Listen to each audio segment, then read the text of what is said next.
구원해준 나의 천사 나의 세상 난 이상 새 고향이 널 만나러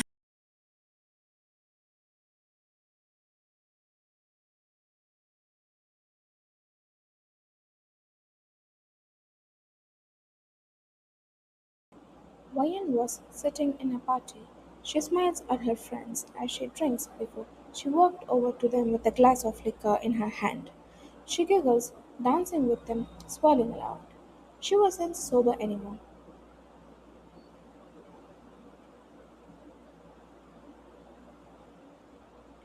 I need one more, Vian says as she walked away, getting a drink for herself, and walked towards a restricted space. She walks over there and stood there, looking at the view, her eyes blurry, the night spinning around her softly.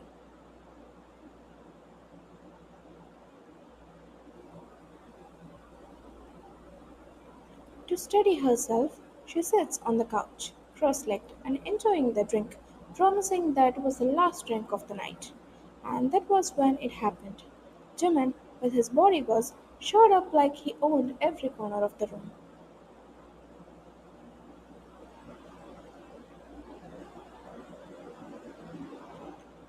Vian, who was oblivious, still drinking, looking over at her friends. Jimin's eyes fell on Vian, and the bodyguards were about to go to her. But Jimin snapped his fingers, making them stop moving, his gaze fixed entirely on her.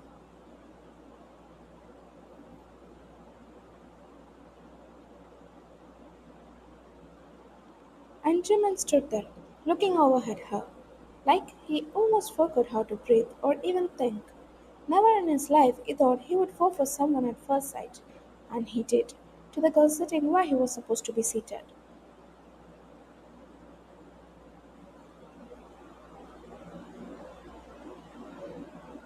He gave one look to them before walking towards Vian, and Vian looks up lazily at first before her eyes widened.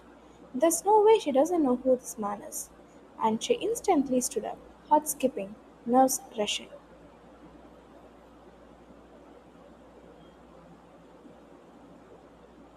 I'm sorry, she says, looking around. The bodyguards were on both ends.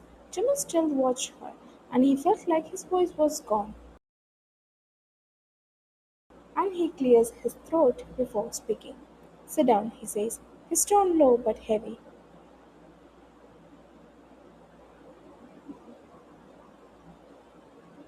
Vian looks up at him, blinking. No, I shouldn't be here, she says, before walking away to one of the ends. The bodyguards gave her space to move out, and Jimin still looked at her, his eyes moving everywhere she goes.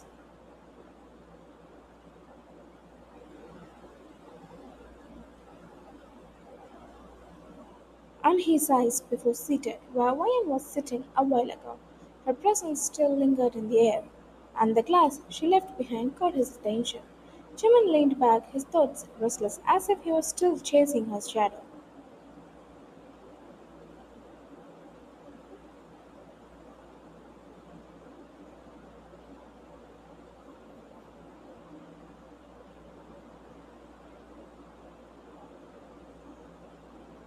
Vian came to the nearby cafe after her office hours to finally have some me time she wanted. She drinks that hot coffee, savoring every sip, reading a magazine on the table. Her eyes wavered for a moment. She doesn't even know why, but she felt a feeling.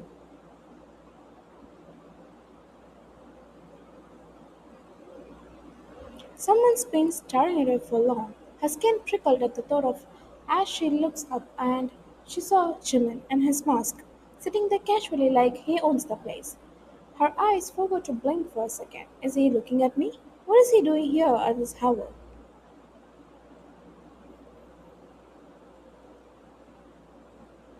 Her thoughts were going wild when she saw him. Jimin stands up from his seat and walks toward her, and Vian gulps. Her fingers trembled at the book she was holding. Jimin walks toward her and stands just in front of her. Can I sit here, if that's alright? He asks. Ryan blinks before her lips powder. Yes, she says, and she cursed at herself for stammering. Don't show you're scared. Don't show you're weak. Jimin smiles before sitting down, still not taking his mask away. I'm sorry I had to struck you, but I don't want it, he says.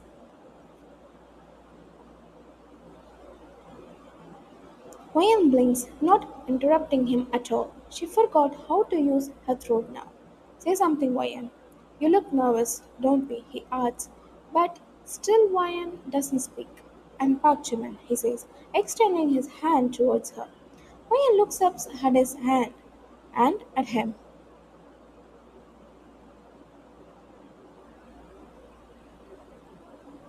Wouldn't it be nice if she returned the small gesture? But the woman is too stunned to do the bare minimum. Jimin smiles to himself before recoiling his hand.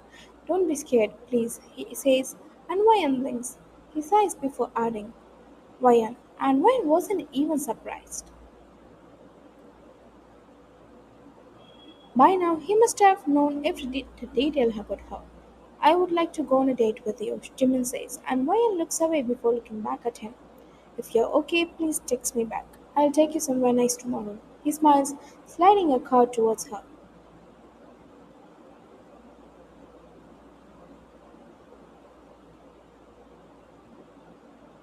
Ryan doesn't even look up at the card, but her eyes don't leave Jimin's.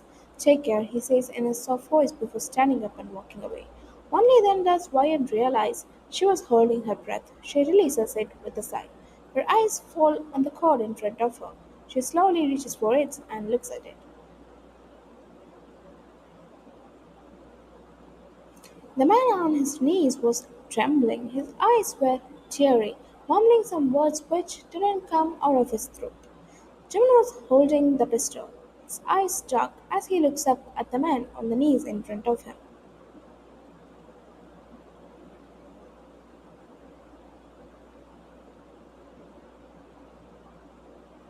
Jimin doesn't use many words. He's a man of actions, and he was in a whole new rage now. Jimin shoves the pistol into the man's mouth, making him tremble more. The man was shaking his head and no.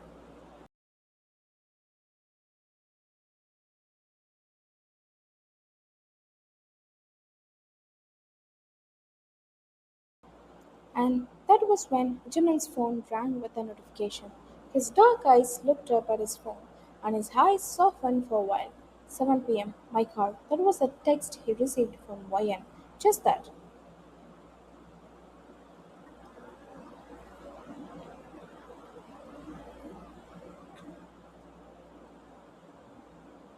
For a moment, his lips curved into a smile, like he had been gifted a whole government under his foot. He takes back YN with his free hand. I'll be outside your house. He takes back and keeps the phone away.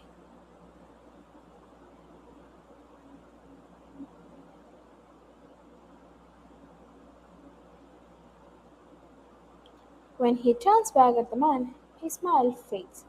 I'm in a good mood now, Jimin says, and the man's eyes relaxed a bit. Finally, his soul was safe, only to be shot in his throat by Jimin the next second.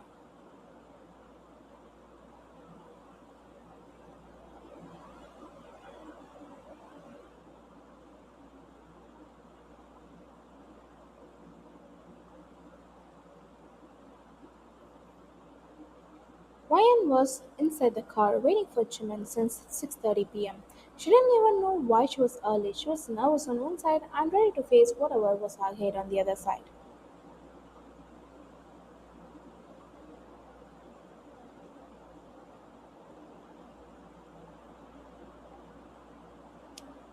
She sat waiting for Jimin to show up at 7, but her phone rang at 6:31 itself. She picked up the phone almost instantly. I see you there in the car. Can you come over? Jimin's voice broke on the other end.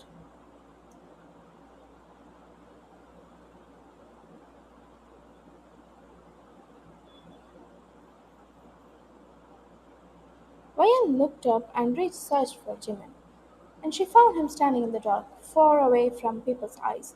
He raised his hand gently and waved at her. Please, she said, and Jimin smiled inside his mask.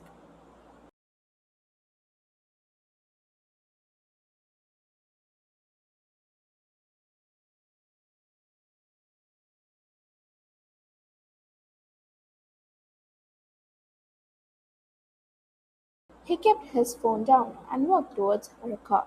He opened the door and sat inside. Are you comfortable? She asked, looking up at him when he adjusted his jacket. He sure wasn't, but he nodded a yes. And without another word, Ryan started her car. Jimin didn't know where she was taking him, but he didn't question her or interrupt her. The car ride was quiet, and Jimin kept looking at her often like he couldn't get enough.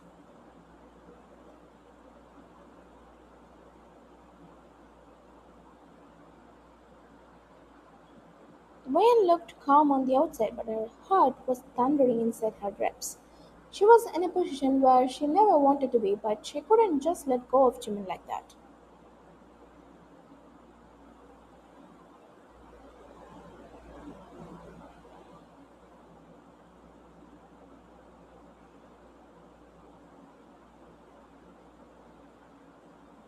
He was trying not to startle her. He was trying to be friendly. He was trying to be sweet. She could see that, and she wanted to tell him what she wanted to tell him.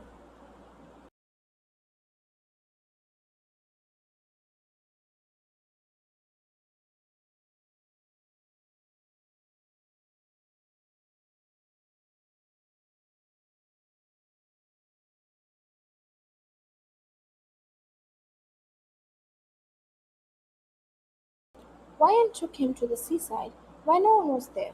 She parked the car and stepped out, and Jimin followed her, coming out behind. He didn't have to look around. His bodyguards were already there, giving them protection from far away, careful not to startle Ryan. Ryan leaned herself on the bonnet, and Jimin followed, standing next to her and giving her a little space. He removed the mask and stared at her. Ryan turned her head and looked up at him.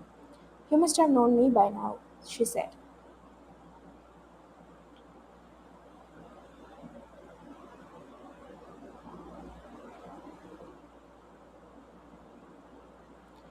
Jimin slowly nodded his head. So you must know that I don't want to be dealt with anyone from your end, she added. Jimin gulped before nodding again. I'm sorry, Jimin. I cannot date a mafia, she said, and he looked up at her.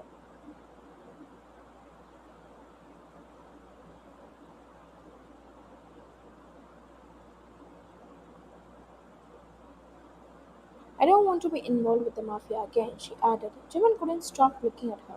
Also, I didn't want to just say this in a text. I don't want to be rude with you. And I hope you understand.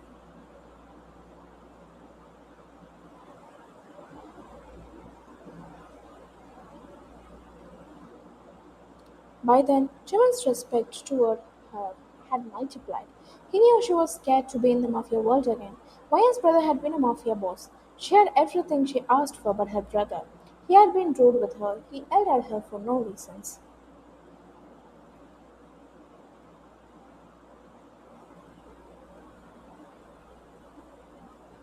His rage was implacable.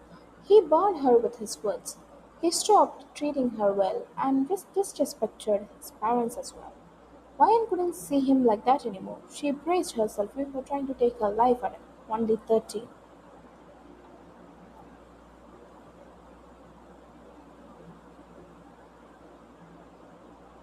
She endured so much, and only then did her brother realize how bad of a son he was, how bad of a brother he had been.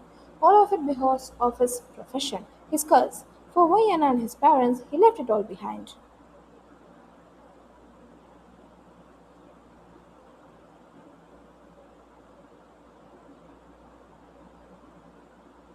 He left the mafia world, donated his money, and withdrew his power. They moved to Busan to live a normal life, a family many only dream of. A quiet life by the waters of Busan, free from fear. And Jimin understood her completely.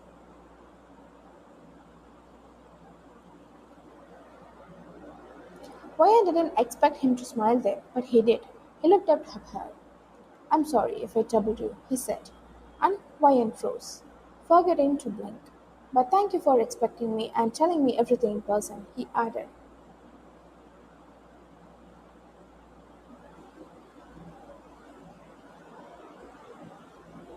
He was about to extend his hand but withdrew it into his pockets.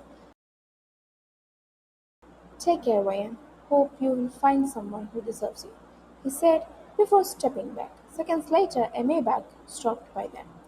Jimin glanced at her before hopping in.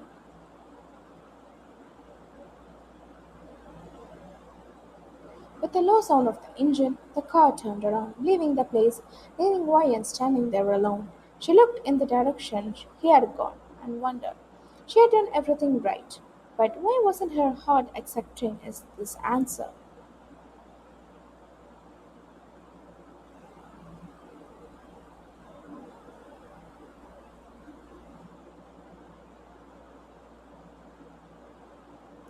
Ryan should be okay. She should be fine. She closed the door even before Jimin entered. But why were her eyes looking for him through the window? She let him go. She let him let her go. She should be fine, but why was her heart saying a different thing?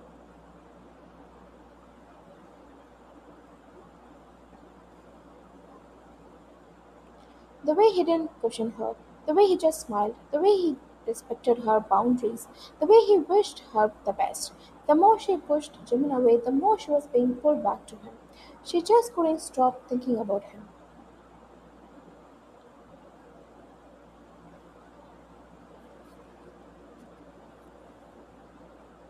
She even searched for him at the same cafe, but there was no trace of him.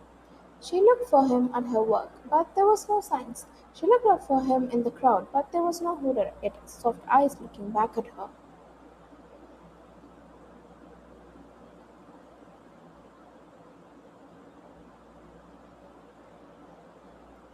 Did she make a mistake? No, she told herself. She did nothing wrong. She had to do it for her own peace. But why was she staring at her ceiling all night instead of sleeping? Silly.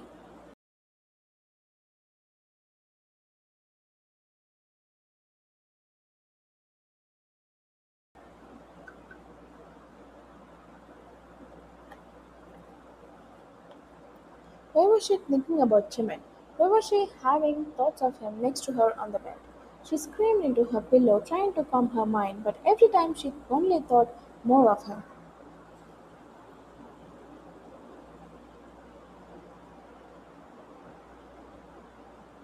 It had been months since she had last seen him, and there had not even been a text from him. It was like he had never known her, and it burned her heart. She looked up at his contract and she gulped.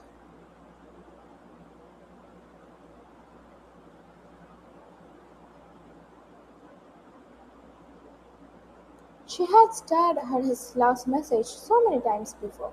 Her fingers sometimes typed a text and deleted it right away. No, what would he think of her now? No way, she couldn't do it. But when she knew, she sent him a text.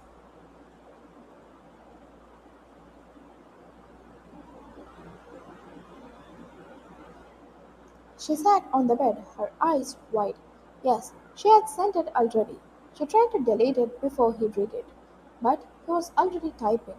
No, no, no. Her eyes widened as she trembled. Same place? He asked.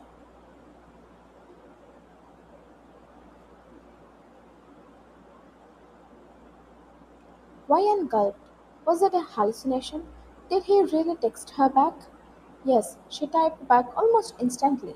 In 15, he texted her. She jumped out of her bed. In 15 minutes? Was he somewhere around? She had no time to think at all.